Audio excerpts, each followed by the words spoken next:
সিলেটের হজরত শাহজালালের মাজারের দানবাক্স খুলে মাজারের ইতিহাসে এই প্রথম প্রকাশ্যে দানের টাকা গণনা করা হলো।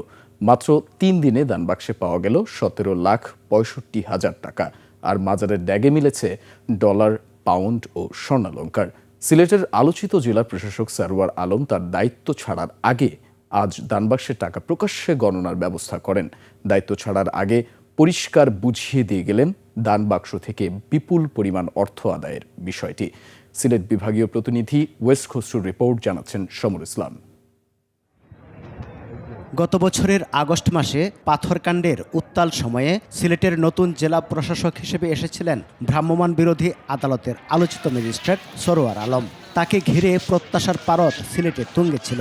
অনেক কিছুই করেছেন, আবার করা বাকিও ছিল অনেক। শেষ দিকে এসে পরিকল্পনা মন্ত্রণালয়ের নির্দেশে হজরত শাহজালাল রহমতুল্লাহি ও হজরত শাহপরান রহমতুল্লাহি আলাইহির মাজারের আয় ব্যয়ের স্বচ্ছতা আনার কাজে হাত দেন।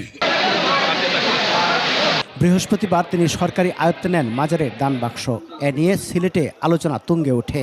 মাজার কর্তৃপক্ষ জানায় বিরূপ প্রতিক্রিয়া। বিতর্ক যখন চরমে তখনই জনপ্রশাসন মন্ত্রণালয় রোববার সরোয়ার আলমকে প্রত্যাহারের আদেশ দেয়। এ নিয়ে সিলেটের মানুষ একাংশ ক্ষুব্ধ হয়, আবার জেলা প্রশাসনের পক্ষেও কেউ কেউ নামেন আন্দোলনে। সিলেটের জনগণের মহব্বত আর ভালোবাসা নিতে চান তাহলে ডিসি সারোয়ার আলমকে পুনর্বাসন করেন। জনাব সারোয়ার আলমের বদলির আদেশ প্রত্যাহার না করা হয়েছে আমরা আমাদের অবস্থান কর্মসূচি চালিয়ে যাব।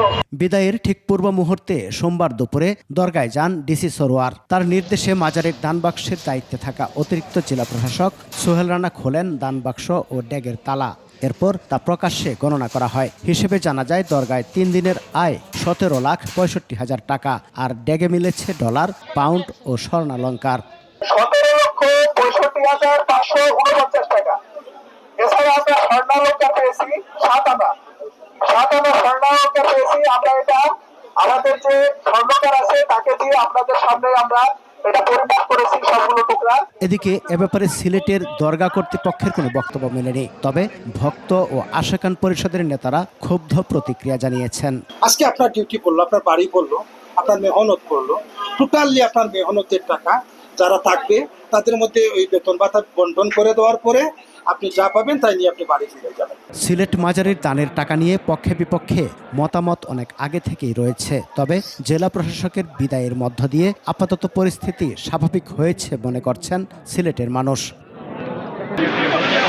সমর ইসলাম, ২১ টেলিভিশন।